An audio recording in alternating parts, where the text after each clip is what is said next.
Without knowing what else to do after a very stressful day, Clara decided to enjoy the breeze at the seaside, since days like that, when she would be less busy, were hard to see.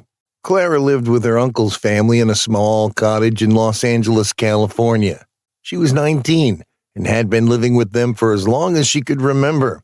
Sometimes she wondered why she didn't have her own family when she was younger, but she stopped asking about it when she heard the story behind her living with her uncle. She heard about how she was cruelly abandoned by her mother immediately after she gave birth to her. Her uncle told her how her mother complained about not wanting a child at that moment, which was why they were abandoning her. Since then, Clara lived with Thomas, her uncle, her mother's immediate younger brother, and catered for all his needs. However, things were not so easy for her, but there was nothing she could do about it. She practically lived her whole life in Thomas's house, catering to all their needs without being taken care of. Sometimes she thought about fighting for herself, but she wouldn't be able to do that. Every time she remembered that Thomas's family also catered for her when she was so young that she couldn't remember it.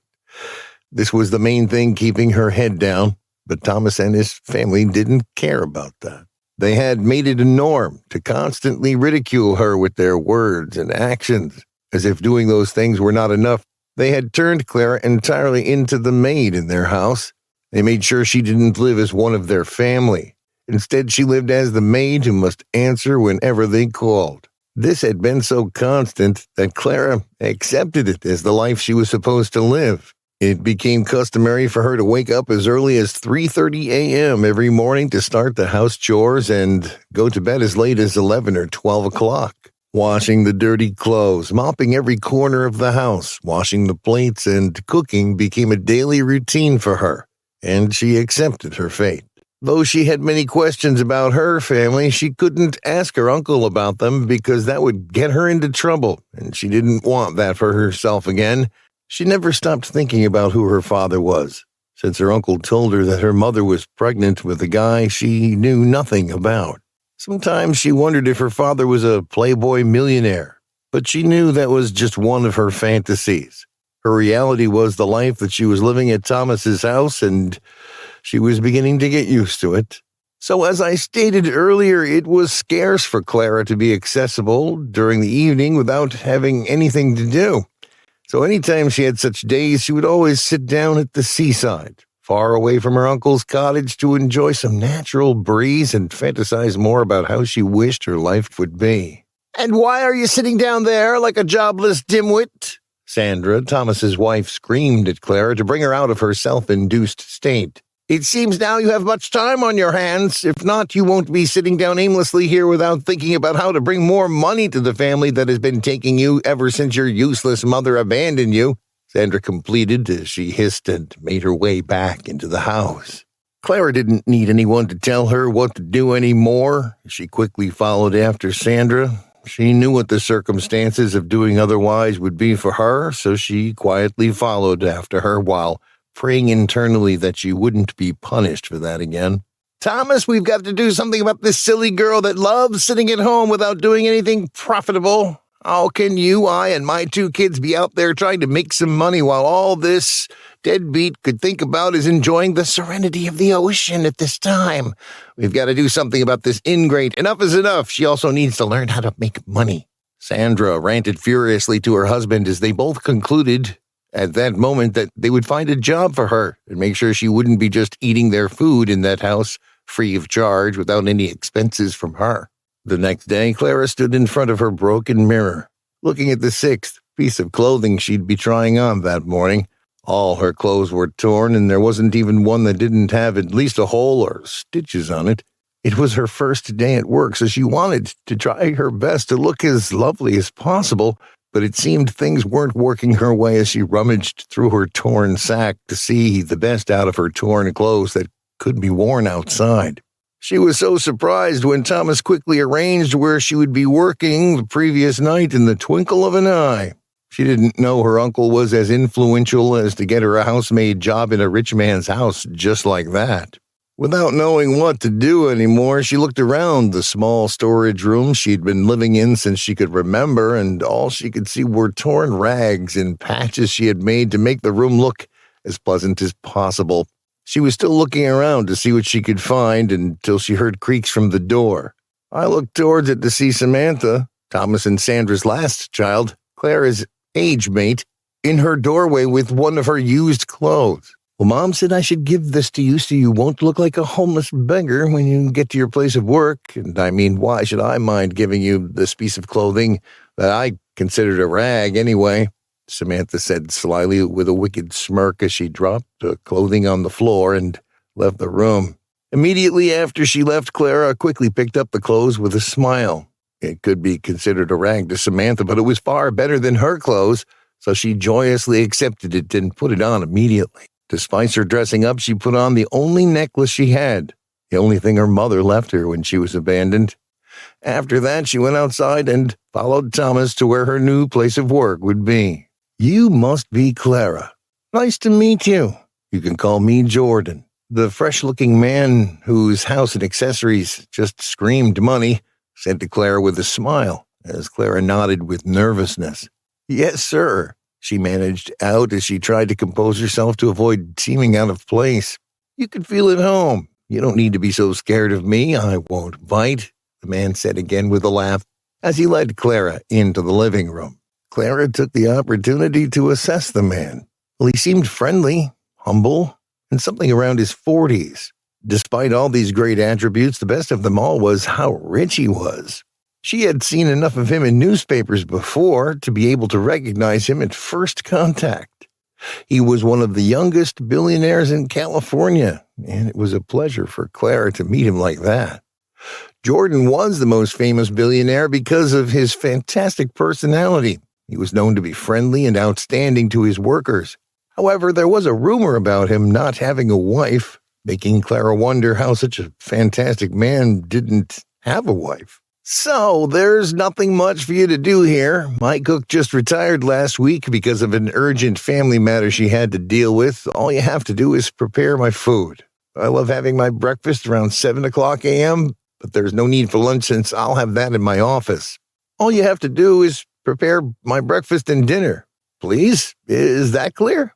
Jordan said politely to her, as he then mistakenly dropped a vase on the shelf behind him. Oh my God, be careful, sir. Are you hurt? Clara quickly asked with concern as she tried to pick up the broken vase from the floor. Wait, why do you have that? Jordan asked her suddenly with disbelief on his face as he pointed to her chest.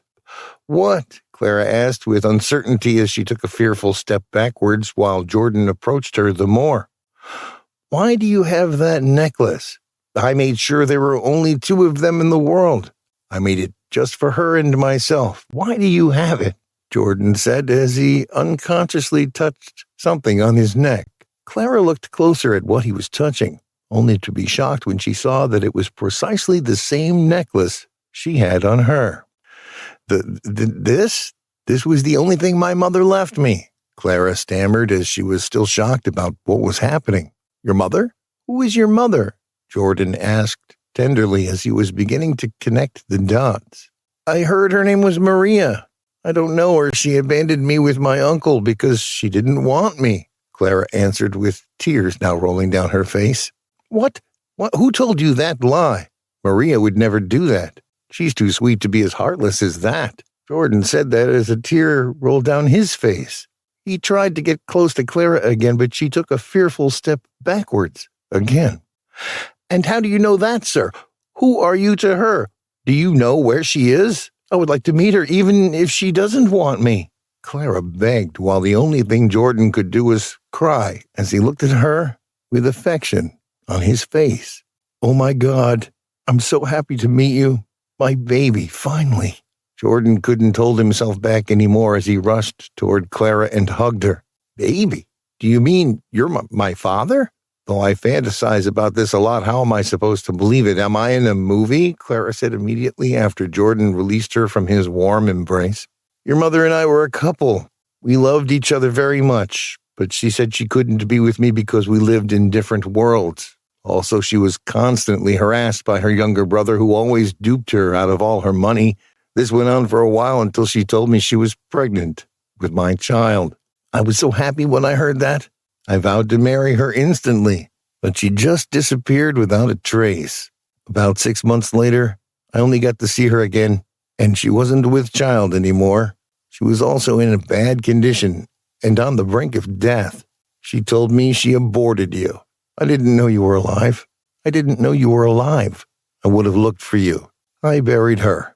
So whoever told you the lies that she abandoned you is a bad person. Jordan patiently explained to her all this, and all she could do was cry.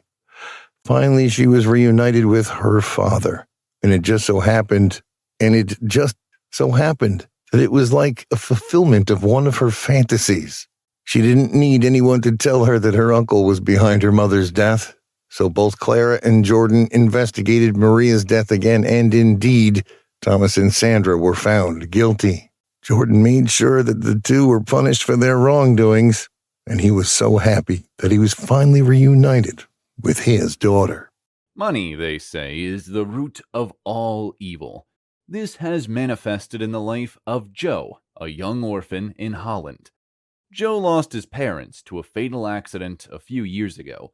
He was the first child of the family and had just one sibling. In other words, it was just him and his younger sister, Maria. Joe has always been an adventurous guy. He fantasized about the wildest things. Plus, he was a lover of luxurious and expensive items. He was ready to do anything to buy his dream clothes or shoes. He loved designers, which is not a bad idea. However, his parents were average citizens of Holland who left just a few properties for him and his sister. Joe's obsession and designers made him lose all possessions on shoes, bags, clothes, wristwatches, and necklaces. Joe has a girlfriend. Her name was Jessie. They were a bird of a feather that flocked together. She was in for all the expensive life. She admitted that she got attracted to Joe in the first place because of one of his designer wristwatches. All they do is rock the latest designers in clubs and attend parties. They drink in a stupor and ride each other home. They do the wildest things even as a teenager. Since there was no parent to caution or chastise them, they lived their lives to their fullest. The painful part was that of the poor Maria. She was just 6, but in a real sense, wiser than her 16-year-old brother. She often advised her brother to save up his money to further his education in college instead of the unnecessary, flamboyant life he was living with his girlfriend. Jessie never liked Maria, and Maria never pretended to be fond of her.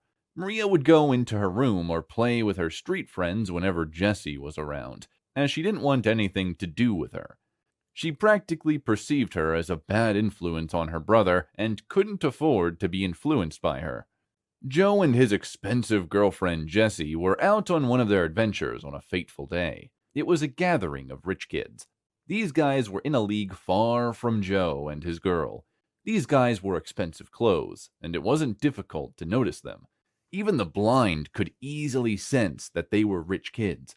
Joe and Jessie felt intimidated and oppressed. Something unexpected happened. While everyone was enjoying the music and grooving to the buzz from the gigantic speakers, Joe and his girlfriend were active dancing like everyone else. In the midst of that, a young white guy approached them. The guy had an average height, with a smooth face. He looked fresh and was sparkling in a dimmed room. His smell gave a mixed feeling. He smelt like mint and berry simultaneously. As he approached them, Joe ignored his presence as he wrapped his hand around his girl to claim territory.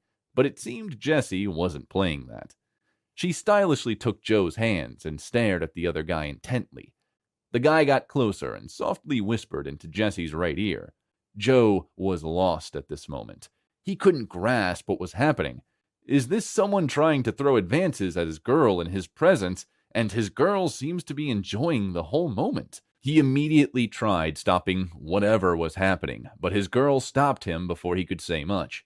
She advised him not to create a scene or constitute a nuisance, as the gathering was filled with rich guys, and they could do and undo things. He immediately calmed his nerves while he observed the whole moment play out. The white guy stretched forth his hand, opening his palm. He was asking Jessie out on a dance with him. Joe was surprised after he saw Jesse compliment the white guy's hand with hers. Like a dream, Jesse left with the other guy and winked at Joe, telling him she would be back shortly. That didn't sit well with Joe. He lost the whole vibes and mood to party as he dashed out of the dance hall. He headed home. He met Maria at home, playing with her toys. He stormed into his room, ignoring Maria. Maria quickly noticed something was wrong with her brother, so she joined him. She asked him what was wrong, but he was not going to tell. After much pressure from his sister, who didn't seem to take no for an answer, he slapped her and chased her out of his room. He pushed her through the stairs. She hit her head and sustained a head injury. After a few hours, Jessie was spotted at their gate. Maria, on sighting her, ran to the gate and told her to go away as her brother was done with her. While at that, Joe heard his sister shouting at someone at the gate. He swiftly stood up from his bed and checked through his window, shifting his curtain to one side. He saw Jessie and ran outside immediately. He ordered Maria to go inside so he would throw her out of the house. He asked Jessie what she was doing in his home and asked her to go back to the guy he abandoned him for. Jessie begged that he allow her in so she could explain herself. After a lot of pleas and explanations, Joe forgave Jessie. The excuses were genuine to him. Besides, he loves her. Maria felt sad that the girl was back in her brother's life without stress. After the saga, Joe took it on to ask Jessie the valid reason behind her actions. She told him it was the guy's expensive designer wristwatch. She explained further that she had come across that particular wristwatch on Alibaba, which was newly launched. Joe wanted to satisfy his girl. He swore he was going to get the exact designer wristwatch for Jessie. Jessie, instead of being happy, had a nice laugh. Joe was curious and had to ask her why she was laughing. She opened up that the wristwatch was damn expensive, and where the heck would Joe get the money? Joe sighed and bowed his head. He seemed to be thinking about how to get the money. After a deep thought, he suddenly shouted, "Crowdfunding!" The confused Jessie looked at him with distaste as she asked him what he meant by crowdfunding. "Since you started following the rich guy, did you forget the meaning of crowdfunding?" he asked ironically. Jessie explained that it wasn't the meaning, but she finds it difficult to draw the correlation between crowdfunding and getting a designer. Joe quickly chipped in his idea. He told Jessie that he would open a GoFundMe account and get people to donate money for him. "What would be your reason for the donation, then?" Jessie asked him curiously. "I need it to buy a designer for my girlfriend, of course," he replied innocently. "Are you silly, Joe? No one would donate to such a cause." Joe was enlightened. At this point, Joe was confused and had gone blank of ideas. Jessie explained further that the people would only be compelled to donate when it has to do with sympathy. Jessie told Joe she had a better idea. Joe quickly asked her what the idea was. Jessie told him that they would need to get someone who was ill and open an account for the person. Joe told her doesn't have anyone who is sick around her. Jessie said they could make his sister, Maria, sick to achieve their aim. Joe said that's fine, since it will be a stunt. Jessie frowned and quickly told him they would have to make it real. Joe was confused again and asked several questions about what Jessie meant by making it real. Jessie calmed him down and told him it was not difficult. Since he detested his sister, how about they eliminate her? Joe was shocked. He didn't want to do this to his only sibling, but he loved Jessie and would do anything for her. He listened to Jessie. He asked her how they would go about it. Jessie promised to get a poison that would kill gradually. They would use the poison on him for several days, and hopefully by that time, they should have garnered enough money for their designers. They set out to execute their plot. Jessie gave Joe the poison she had promised. Joe injected the poison into Maria's chocolate. By the following day, she began feeling unease in her tummy. While she struggled in pain, her brother brought out his phone and recorded her. He used the video to gain the sympathy of the populace. The budget he set up to get his sick sister treated was $3,500. After 3 days, people supported and amassed almost $4,000. Joe, who couldn't contain his joy, quickly placed a call through to his girlfriend. He informed her about the new development. They were both happy they came up with the best idea. Joe felt it was time to call it to quit, but Jessie seemed to enjoy the playout. She told Joe they would have to continue if they could get that amount in just 3 days. What if they stepped up their game and went a week? Jessie advised that they strategized again. This time, Joe would do a video of himself appreciating the public for their kindness and praying for them, and at the end of the video, he should start crying and tell them that the doctor said they would need more funds to get his sister stable. Joe thought of it as a brilliant idea and thought of trying that out. Joe continued injecting Maria's chocolate and would continue for the next 7 days. After the 5th day, they were able to amass over $10,000. Joe and Jessie were pleased. That was like a jackpot to them. Maria, on the other hand, was getting weak by the day. She kept complaining about tummy upset and pleaded that his brother should take him to the hospital, but he never listened. Maria spent her nights in pain. She was forced to take chocolate, the only thing she had throughout the day. She grew lean and sad, but her callous brother didn't seem to give concern. Joe and Jessie made a pre-order of the designers they wanted to get. Greed wouldn't let them stop quickly. They decided to continue crowdfunding. They knew Maria would die soon, so they quickly made another video of her. There was a drastic change between the new one and the first video. Maria was thinner and looked more helpless now. They used her negative change to their advantage. They told the populace she needed more money to be stable and back to her usual self. The budget this time was increased to $15,000. A police officer who had been following their story from scratch and donated his quota to the course became more interested after seeing the drastic change in Maria. He wondered if the doctors were to be blamed or the poor girl's family for not using the money for her treatment. He decided to look into the case. He hired one of his boys to help track the location where Joe stays. He located their apartment and went to them with no upfront notice. He knocked on the door. This was when Joe was about to inject Maria's chocolate for the 6th time. Jessie ran to the door to attend to the person who was knocking. The police officer walked in on Joe. At the sight of a uniformed man, Joe quickly hid his hands behind his back, as he was still holding the injection. The police officer noticed the unease in his countenance. He asked him to present his hands slowly, else he would have to use force on him. As he fidgeted, he presented his hands with the toxin and injections. The police officer curiously asked him what he was using them for. He stuttered for words. As he managed to say something, the voice of Maria interrupted. "I'm dying. Help me," she said quietly, as she had lost her momentum. The police officer ran and found Maria where she was lying, looking helpless. He called in for support. He arrested Joe and his accomplice, Jessie.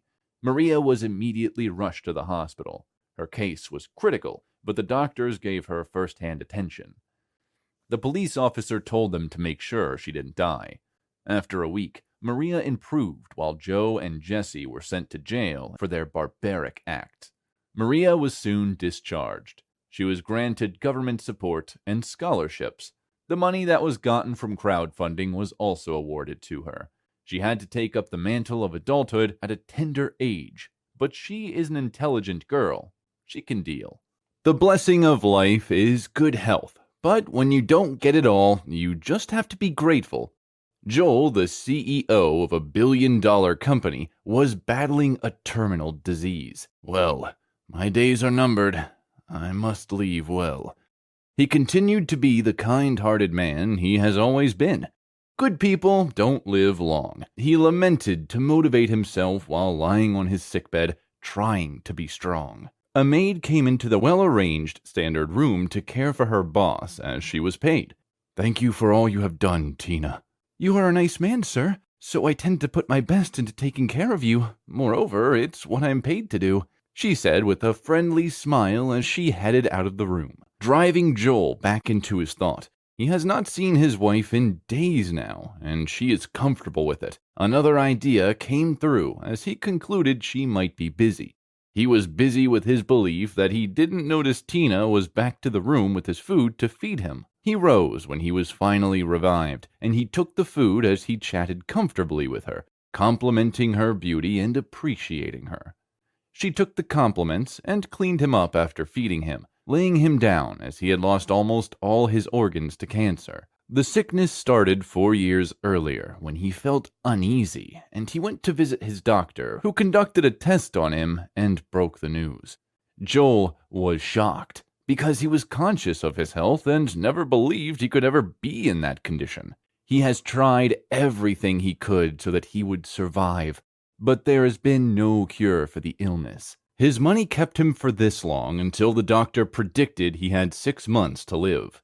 He has, from that time, been depressed and tried so hard to live the best of his life as if that was not enough. Now he could no longer walk for himself anymore, and just a few weeks back, he was almost gone until he was revived by the scream of his maid, who was already crying profusely. He thought about all his life. He was a very hard-working man, trying all his best to succeed, which he did, but not after facing a lot of challenges on his way up. He felt he was just so unlucky because he had hoped to live long enough, and maybe by then his wealth would be noticeable in the world. He looked around and wept silently. "Life is so unfair," he commented, talking to nobody in particular. Tina has been his only companion since everything started. His wife has not been there to care for him. She seemed so much more interested in his properties than taking care of the property owner. It annoyed him sometimes, but he has learned to calm his nerves as nothing lasts forever, and he does not even love an exception here. There was something about Tina that had always attracted him to her. He was unsure, but as much as he knew, Tina was a lovely, kind, caring, and intelligent young lady. She is still young and has a lot of potential. He just couldn't place it well as he occasionally thought about her. She was the only person that went out of her way just to see him smile. The wife, on the other hand, Miss Catherine, is a fashion freak. She loved expensive and flashy things ahead and had a high taste for everything. She took over her husband's company ever since he became sick. She has since then changed a lot. She didn't have a child of her own and was never a supporter of adoption. She believed she was living her best life, as advised by her friends. When she first heard about her husband's illness, she spent lavishly and had young boys for her sexual satisfaction. She has failed to bring in more projects for the company's development. Joel knew he was not the best. He could leave the company, but he had no choice, as she was his wife. He hoped for a miracle, though. Joel laughed at his wrecked conclusion as he struggled to turn to the other side of the bed. He rang the bell to summon Tina, who was always at his service. He just decided he would ask about her family for the first time. He just wanted the day to end well. He sighed softly. She came in almost immediately with her angelic smile as always. They began their conversation, and the name Jessica was constant during the conversation. That was Tina's mom. Tina explains her situation worsened due to her father not being responsible, and she doesn't even want to know him due to the hardship and struggles he has made her and her mom go through. Joel tried hard to remember why that name sounded so familiar until he realized where that was coming from. Jessica was Joel's lover at the university. Everybody had always considered them the best couple on campus until she became pregnant for him and he told her to go for an abortion, or that would be the end of their good relationship, as he didn't want any child at the moment because of his education. Jessica had to drop out of school because her parents were such a disappointer and decided she would not continue her education. He had not seen her since then, and he believed something terrible must have happened to her as she had not heard from her after his university days. He thought that he had always believed that something was different about Tina, but he never knew it could turn out to be like this. He regretted his actions.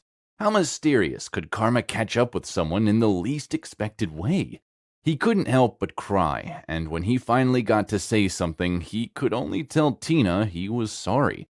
She was surprised, as she didn't know why her boss was so moved by her story. It would be so wrong of him to try and hide the truth from her now, since he was going to be gone soon. He summoned all courage and looked Tina in the eyes from his dying bed and broke the shocking news to her. "Tina, I might be your father. Your story makes me remember my youthful days. I think I know your mother, and I think you might be my daughter." She was shocked that she had almost lost her stance. She looked at Joel in disbelief as tears ran down her cheeks. She had vowed to curse the man who abandoned her mom and made her live a miserable life, unknown to her that she had been taking care of him with sincerity and love. The atmosphere was filled with negativity. She could comprehend the situation. She stormed out of the room with just one statement running through her mind: "This cannot be true." To clear his doubts, Joel summoned his doctor for a DNA test.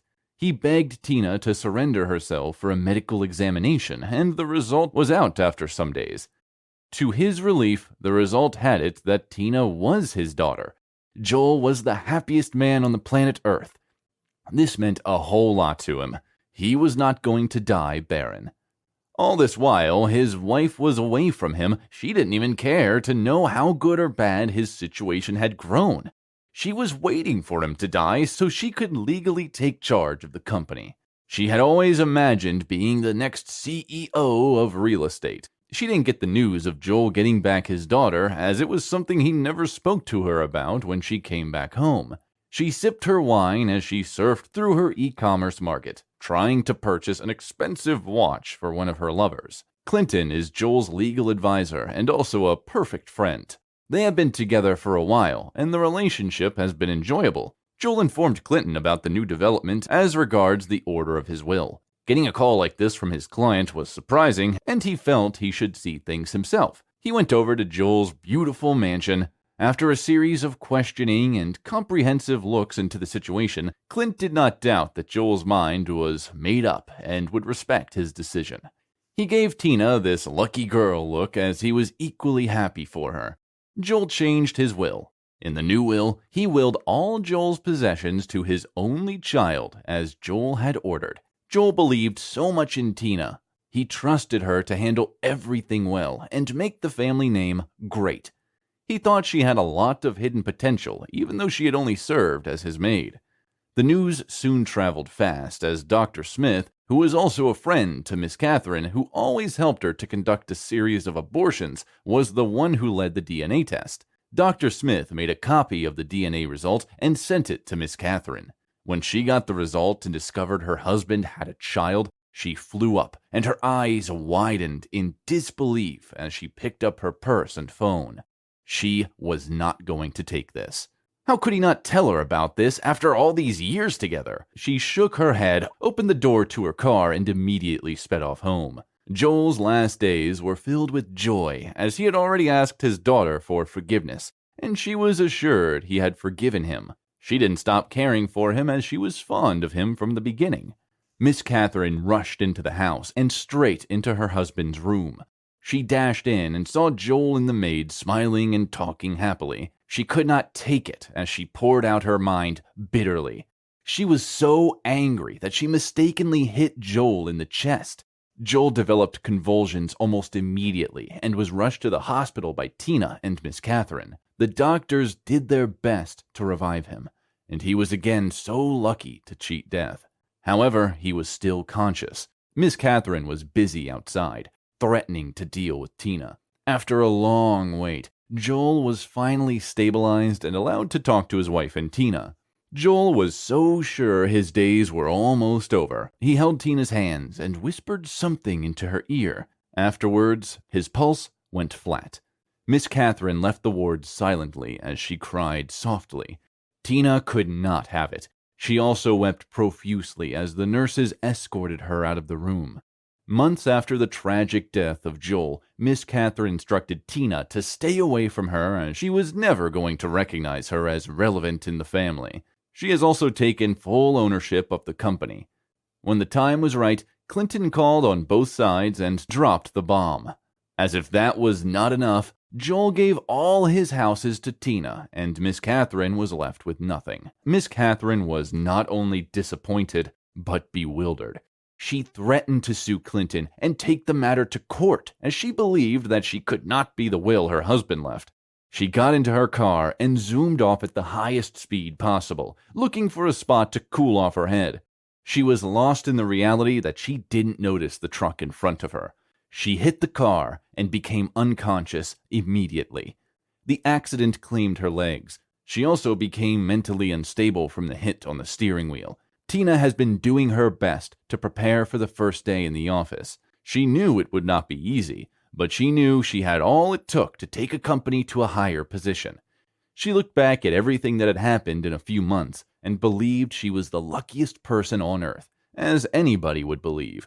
She realized patience is a virtue, and being kind was its best compliment. Imagine she wasn't kind to Joel. They might never have had that conversation.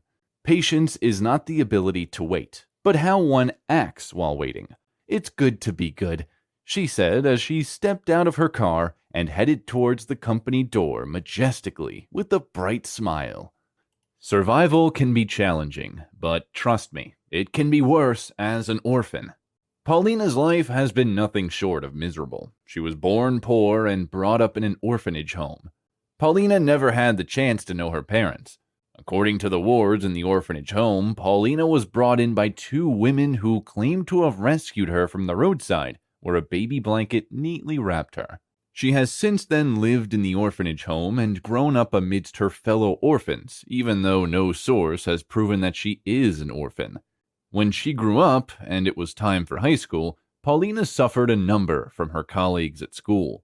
She was bullied not only by students, but even teachers. She was brilliant, which explains why the students might have envied her, but the teachers' detest towards Paulina couldn't be linked, because she had no parents to tip the teachers like other students. Paulina could grow past the teachers' sentimentalism and undeserved treatment from her colleagues till she graduated from high school. However, she could not further her studies in college, as there was no capability. Unfortunately for her, the orphanage that took her in was downsized and out of support from people. Hence, there was no financial strength to cater to many orphans. Once you are 18, you will have to start working to care for yourself and fend for your basic needs. Paulina strived to make things happen for her. It's tough to make it through when you have no one to fall on when you slip, and no one gets your back. It seems like it's just you against the world. Since all odds were against Paulina, she had to spread her wings and stretch her arms further than she should to break some shackles. She started at a tea shop. She was an intelligent girl, beyond that, but she was loyal, but never gained her boss's respect. The boss was of the same age as Paulina. She was still a student, as she had just been admitted into the university then. Sammy, Paulina's boss, was birthed and raised in a wealthy home. She attended the best and most expensive high school in the city. She owns the tea shop, not for survival purposes. She was forced to start and manage a business to validate her management skills, as she would be taking over her mom's big mall after college. Sammy was a spoilt brat who cared less about the shop. She established it as a stepping stone to the big thing that was to come anyway, but Paulina managed so much development of the tea shop. Sammy barely comes to the shop because she has to go to school. Paulina was both the manager and the tea attendant. Wait, did I forget to mention that she prepares the tea too? She was nice and friendly to all her customers. She had a high sense of humor, so it was not difficult to make the saddest person or someone who was having a bad day smile. Her kind gesture toward her customers made their tea shop thrive more than their counterparts in the city. Many even thought Paulina owned the tea shop, but they soon figured it out. She woke up very early every day and closed very late. She had little or no time for herself. She used to eat breakfast and dinner at work. She had no home. The shop was her house. Her income was not enough to get her an apartment, not even the cheapest, as she spent most of her wages on feeding. She once spoke to Sammy to help her out with accommodation. She asked Sammy to either loan her some money to rent an apartment or increase her wages so she could have enough to save up for accommodation. But Sammy never bought any of her ideas. Sammy claimed she couldn't help with that as she had already been given her job, knew she was sleeping in her shop, and didn't complain. Sammy often yelled at Paulina at the slightest thing. She was always aggressive and felt Paulina was the best vessel to transfer all of those aggressions. Sammy was in a relationship with a white guy in her college. They always had issues, and Paulina suffered those issues. There was a profound scenario that happened on a fateful day. It was a sunny afternoon. Paulina was exhausted and ran out of strength attending to customers. She took a nap after a long moment of listening to tens of customers. She attended to all of them alone. There was no assistant to help out, nor was Sammy available to help out. She knew better than to complain. The last time she pitched Sammy to get an aide to help with stuff, Sammy insulted her and called her several unprinted names. So, back in the day, she was stressed out. She decided to take a nap. Unfortunately for her, Sammy walked in on her sleeping. She became furious. There were no customers to attend to, as students who patronized had gone back to classes since break time was over. Sammy didn't care about that. She quickly went to one of the kettles that were standing in the basement. She promptly poured some tea into a cup and ran it on Paulina. The tea was hot. Paulina swiftly jumped up from her sleep and growled in pain. Sammy stared at her unapologetically. Paulina became teary. She tried to hold the tears, but as she tried to explain herself, the tears rolled down profusely. Ever since that unforgivable saga, Paulina feared for her life. A woman who could pour one hot tea can kill. Paulina endured this for years, even though her customers, having noticed Sammy's cruelty towards her, had advised her to quit, but it seemed her hands were tied. She had no choice but to tolerate Sammy's barbaric attitude and gesture toward her. After 3 years of working as a manager, attendant, and kitchen girl, but unappreciated and paid stipends, Sammy eventually sacked Paulina. This was her way of compensating her. Her reason was that she finally passed her mom's test to become the next manager of her mall since she was able to thrive in the tea shop. However, in a real sense, we all know Paulina deserved the whole accolades. Being sad was an understatement for Paulina. She was bereaved and heartbroken. She needed money to at least secure herself an apartment. She went to her knees with tears in her eyes, begging Sammy to help with some cash as the news came in as a shock to her. Sammy condemned her for not being financially wise, as she couldn't save anything for herself after working for her for years. She swore she would not help, as there was no probability that Paulina would even manage the money. Sammy chased her out of the tea shop and told her not to check back because she had sold out the shop already, and the person would not want anyone frolicking around the vicinity of the tea shop. Paulina was still on her knees, hoping to find favor in Sammy's sight when Sammy flung Paulina's clothes through the window and kicked her out, claiming that she was dumb not to have savings. Paulina had no choice but to settle for the street. She picked up her clothes, about 3 of them, and wandered down the road as she blamed life for being unfair to her. After walking for hours, she finally decided to settle at one bridge far from the city. She couldn't stay in the central city because of shame. Besides, she didn't want to be a symbol of pity or sympathy by those who knew her. She managed to get 2 big blankets with a little penny on her. She was to lay on one and cover herself with the other because of the cold to avoid developing pneumonia. The following day, she started asking for alms from those who were passing. At least she could get her daily bread. She was opportune to get a basket which she placed at her front to symbolize that she was a beggar and needed the help of those the Lord blessed. This went on for months. Alms begging has become Paulina's escape route. She has been able to survive and even gathered some cash for herself. The plan was to do this alms-begging thing for a few months more to get a small apartment and start a small business from the money saved up. On this particular day, a young woman approached Paulina. She was looking rough and unkempt. From the look, one could quickly tell she was in worse condition. She looked like a fowl that was drenched by rain and helpless. She swiftly went to her knees as she joined her 2 hands firmly, like someone who wanted to beg for something. Paulina quickly told her to get up and asked about the problem. She narrated her ordeal and explained how she lost her husband and everything to the course. She begged Paulina for help as she was starving and could die if she didn't get food. Paulina empathized with her. She asked for her name, and she said her name was Jane. What a poor widow, Paulina thought as she tried to console her. Without demand, Paulina offered Jane one of her 2 blankets. Jane was shocked at her kind gesture and thanked her. Paulina quickly went out of her way to get Jane some food so she could eat. Immediately, she created some space under the bridge and told her she could pair her hole. Paulina had to mop the space very well for the 2 of them, as they had to manage just 2 blankets.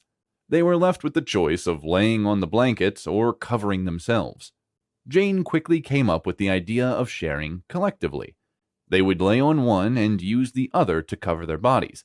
It was a brilliant idea, and they utilized it. Paulina and Jane became partner beggars. They fed on the money they got daily and saved the remaining as they both aimed for better days. They made plans for their better days.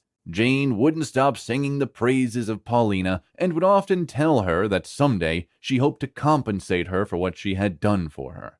Paulina returned the compliment by thanking Jane for being sociable too, and at least she is no longer lonely now, and thanks Jane for that. After a month, Paulina suggested they start working rather than depending on only alms begging. They would still keep begging, which would serve as a second hustle. They drew out a plan. It was more like shifting positions. While one person goes to work today, the other stays back to get alms, switching departments the following day. It was a brilliant and well-orchestrated plan, but Jane objected.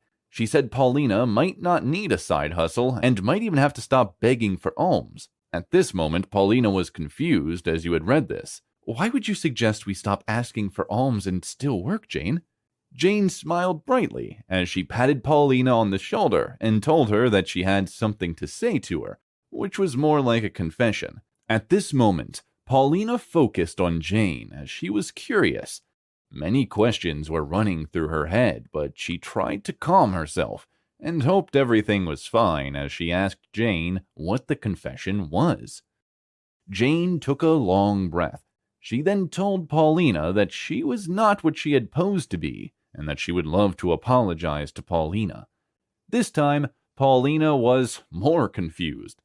She asked her, "What do you mean, Jane? I mean, I know your story. Why think I don't know you?"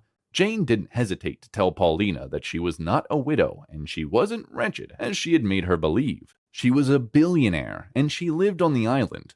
She had only decided to pull up a social experiment. Paulina had proven beyond reasonable doubt that they are still very compassionate people amongst the poor, and many would love to help if only they had the needed resources. She apologized to Paulina again for being unfaithful, but that was the best way she could get the best result, void of sentiments.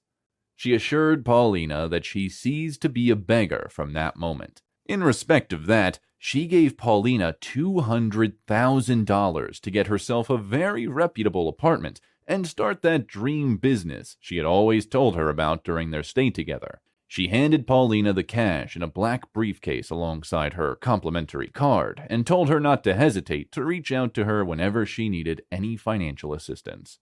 Paulina was speechless. She was dumbfounded. It looked like a dream. She never thought of a day like that, even in her wildest fantasy. She knelt at her feet of Jane as she cried profusely without saying a word. Jane managed to pull her up and whispered to her ears, "Your kind attitude and compassion for others have brought you thus far. Do not stop being awesome." While at that, an SUV with a customized number plate parked in the front. Jane told Paulina her driver was here and she had to leave. She bade her farewell and success in her endeavors. Paulina's world changed in the twinkle of an eye. She moved to another city and erected a big mall for herself. The mall had several departments, including the tea segment, which she added concerning her humble background. Paulina lived happily ever after. There is a famous saying that says respect is reciprocal. How you treat others is how you will be treated in the long run.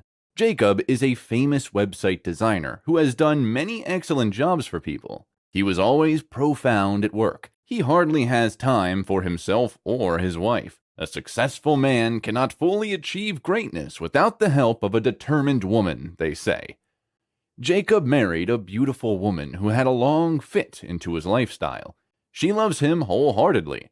However, they both lack communication, which the wife has always complained about. Whenever she brought up the topic, Jacob's usual excuse for not keeping up was his job. The wife continued to bear this for her love for him. They had no children yet, as he was always too busy for her. Jacob has a couple of friends they grew up together, and their relationship, though far away but to a reasonable extent, was excellent. During a rare discussion with his friends, they decided it would be nice for them to meet up like old times and catch up with old-time stuff. Every one of them was so successful in their respective business lines, but it seemed only Jacob's family had been so unpleasant, as they were the only ones without kids. He reluctantly accepted the get-together. The amazing thing was that it would take place in his house. He didn't see it as a big deal, so he never spoke to his wife about it or tried to ask for her opinion. She was not going to say no anyway, and it's my house, was his conclusion. His pride and ego were the significant problems the wife had to deal with since they were married. She learned about the get-together through her friend Helen, who happened to be the wife of Jacob's best friend, Mason. She was at first furious about the discovery that she wanted to confront Jacob out of anger, but as usual, she had consoled herself with the reason that Jacob might want to surprise her. She blushed over it and smiled at the lie she had just told herself. He finally told her casually on the day of the visitation, then headed out for the preparation without any further information about what the party should look like. A few hours was all that they needed for the preparation, as the sitting room had been converted to a party ground. Everyone loved the room's design and how she transformed the sitting room in no time. They all commended her creativity. She got nice compliments from the four families. She must have anticipated her husband's response, but to her greatest disappointment, he never said a word about it. The party started, and the families seemed to have a lot of fun as the men laughed and shared childhood memories. The atmosphere was filled with nostalgic moments. While the men talked and teased about their childhood, the ladies were about fashion and the latest trends in town. It was a beautiful moment filled with a lot of positivity and vibes. Not long after, the alcohol they took began to have the best of them. It was already affecting all of them. They decided to sit down and talk about how their lives had been. They decided to talk about each person's challenges and how best to help one another. Their union had a good purpose, and all of them kept talking about how wonderful their marriages had been and how they had been getting along all this while. Jacob's wife was jealous of them because she lacked most of the things they enjoyed in their marriages. When it was time for Jacob to talk, he ran his mouth and said many things about his wife. He belittled his wife and even concluded all she was good at was eating. He said she had been lazy, and he was the only one working, and seemed to spend his money on unnecessary materials. All the guests in the room were so shocked and disappointed. Jacob didn't see a problem in what he did. He didn't understand how embarrassing that moment was for his wife. He kept nagging, and each time the wife tried to defend herself, he shut her up. His friends could not take it anymore, believing he needed to apologize instantly. He bluntly disagreed with them, as his ego got the best of him. Mason's wife was the first to get off the party as she instructed her husband to follow her immediately. The other guys stood up with their families angrily and left. Mason, who was also on his feet, told Jacob he would regret being disrespectful to his wife soon. He apologized to Jacob's wife on behalf of Jacob and left with disappointment. Jacob was left with his wife. He still failed to acknowledge the fact that he embarrassed her. The wife could not hold back her tears as she ran into her room. Jacob, who didn't see anything wrong with what he said, kept sipping his alcohol and watching his favorite news channel. After all, he had the right to express himself.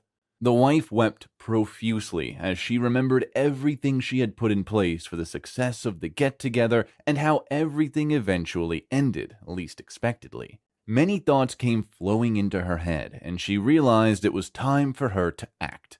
She was not going to take it anymore. She wiped her tears and got back angrily to confront Jacob. She had never confronted or challenged Jacob's authority before that moment. Jacob was astonished about his wife's uproar. Jacob slapped her twice and shut her up. The situation became very intense. Jacob's wife was a school teacher before she married Jacob. She wouldn't have agreed to marry him if she had noticed something like this when they were courting. She had her life back then. She had to quit her job after they married, as Jacob had instructed her to do. She still found it challenging to understand what she had done to deserve the ill treatment from her husband. How could he insult her like that in front of his friends? She busted into another round of tears, and even out of frustration, she just wanted to disappear from everyone. Jacob entered the room some minutes later. He jumped onto the bed and told her good night with no apologies whatsoever. She felt like killing him and then running away. She has never felt this way. All she has always done was love him and always do her best to bring out his best. Something rare to believe was the love she had for him. It was more robust than the ocean wave, but he kept hurting her pride and always saw her as nothing.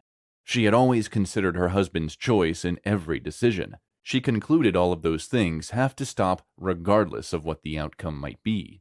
The worst was going to be divorce. At least it was better than staying in this bondage called marriage. Her love set in again as she wished he could change. She concluded she would look for a new job the following day. She had to keep herself busy. She got a call from Mason early the following day. Mason knew Jacob better than anyone and was sure his pride would not let him apologize. He had always been like that, even at work, but he remained a vital part of the company's plan because he was among the few best in his department. After the call, she dressed up and left home. That was new, so it surprised Jacob, as she didn't clean the house or even make his breakfast. She never joked with Jacob's breakfast. Jacob entered the kitchen and prepared his breakfast himself. When he got to the kitchen, it looked untidy, all thanks to the get-together that didn't end well because he was telling the truth about his wife.